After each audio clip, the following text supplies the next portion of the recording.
हमारे सपने पूरे क्यों नहीं होते। एक बार एक आश्रम में एक गुरुजी के साथ एक शिष्य रहता था और शिष्य जो था वह बड़ा आलसी था। आज का काम कल पर, कल का परसों पर टाला करता था और गुरुजी को समझ में नहीं आता था कि शिष्य को समझाऊं तो समझाऊं कैसे।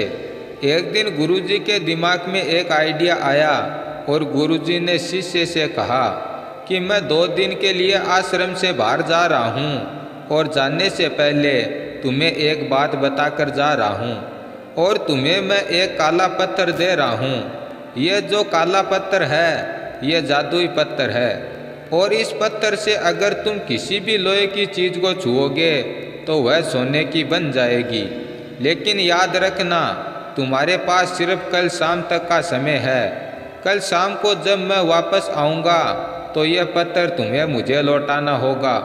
और ऐसा बोल करके गुरुजी वहाँ से चले गए। अब शिष्य जो था वह सोचने लगा कि मैं बाजार से बहुत सारा लोहा लेकर आऊँगा और उसे सोना बनाऊँगा।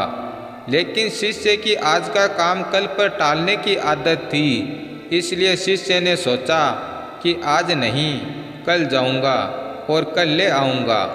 अब अगले दिन शिष्य ने फिर सोचा कि पहले खाना खा लेता हूँ उसके बाद जाऊँगा। अब शिष्य ने खाना खाया और सोचा कि अभी तो पूरा दिन पड़ा है, थोड़ा आराम कर लेता हूँ उसके बाद जाऊँगा। अब शिष्य आराम करने लगा और शिष्य को नींद आ गई।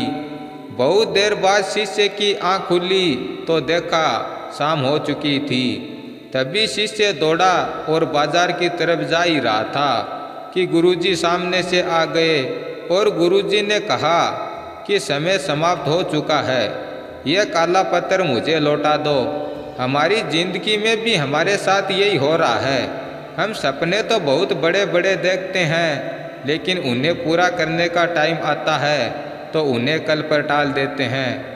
उन्हें पूरा करने की कोशिश नहीं करते हैं और पीछे रह जाते हैं। तो अपने सपनों पर काम कीजिए, उन्हें पूरा कीजिए और ज़िंदगी में आगे बढ़िए।